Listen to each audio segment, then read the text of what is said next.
ফেব্রুয়ারি থেকেই একটু একটু করে বাড়তে শুরু করবে বিদ্যুতের চাহিদা। এ সময়ে শুধুমাত্র সেচের জন্যই প্রয়োজন হবে প্রায় 2300 মেগাওয়াট বিদ্যুতের। খাদ্য নিরাপত্তা নিশ্চিত করার লক্ষ্যে কোনোভাবেই যেন কৃষি উৎপাদন ব্যাহত না হয়, সেজন্যে বাড়তি নজর দেয়া হচ্ছে এ খাতে। সংযোগের জন্য আমাদের যে সমস্ত জরুরি মালামাল দরকার হয়, বৈদ্যুতিক মালামাল, যেমন ট্রান্সফরমার, তার, মিটার, ফিউজ লিঙ্ক, এগুলো আমরা পর্যাপ্ত পরিমাণে 80টা পল্লী বিদ্যুৎ সমিতির স্টোরে মজুদ রেখেছি, যাতে কৃষক ভাইয়েরা কোনো ধরনের হ্যাজেলের শিকার না হন।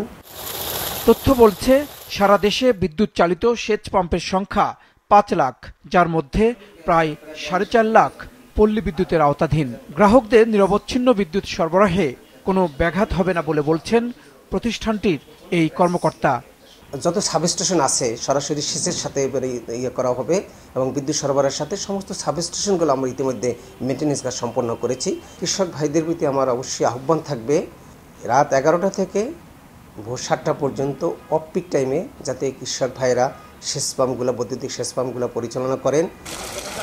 মার্চ থেকে বিদ্যুতের চাহিদা এক ধাপে অনেকটা বেড়ে যাবে। সেচ, রমজান এবং গ্রীষ্ম মৌসুম একসাথে চলমান থাকায় চাহিদা অনুযায়ী বিদ্যুৎ উৎপাদন নিয়ে এক ধরনের সংশয় থাকলেও সেটি মোকাবেলায় গুরুত্ব দেওয়া হচ্ছে বলে জানিয়েছে বিদ্যুৎ উন্নয়ন বোর্ড।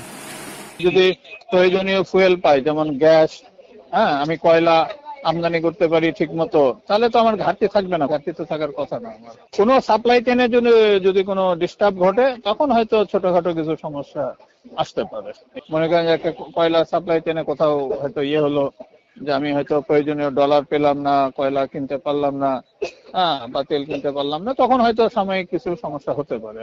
তবে সেচ, গ্রীষ্ম ও রমজানকে ঘিরে বিদ্যুতের যে চাহিদার কথা বলা হচ্ছে সেটিকে বিভ্রান্তিকর বলে মন্তব্য করেছেন জ্বালানি বিশেষজ্ঞ অধ্যাপক শামসুল আলম। ঘাটতি থাকলেও সেচ ব্যবস্থা ঠিক রেখে বিতরণ ব্যবস্থায় শহর ও গ্রামের মধ্যে ন্যায্যতা আনার পরামর্শ তার। আমার কত প্ল্যান্ট থেকে কত জেনারেট করতে পারবো, সেইটা এখনই আমাদেরকে একটা পরিকল্পনায় আনা উচিত এবং সেটা কোনো কঠিন ব্যাপার না। সমস্ত জায়গাতে কৃষ্ণতা সাধন করে জ্বালানি চাহিদা মেটানোটা প্রায়োরিটি। যেমন যুদ্ধের সময় খাদ্য সরবরাহ নিশ্চিত করা সবচেয়ে বেশি গুরুত্বপূর্ণ হয়ে ওঠে সরকারের জন্য, আমাদের জন্য হচ্ছে জ্বালানি চাহিদা মেটানোটা, ন্যূনতম এনার্জি সিকিউরিটি নিশ্চিত করাটাই সব শিশুর ঊর্ধ্বে গুরুত্বপূর্ণ হওয়া, প্রায়োরিটি পাওয়া উচিত এবং এর কোনো বিকল্প নেই। দীর্ঘমেয়াদে সুফল পেতে আমদানি নির্ভরতা কমিয়ে দেশীয় জ্বালানি অনুসন্ধানে সরকারকে আবারও মনোযোগ দেওয়ার পরামর্শ দিয়েছেন এই বিশেষজ্ঞ। জাহিদ সেলিম, মাছরাঙা সংবাদ, ঢাকা।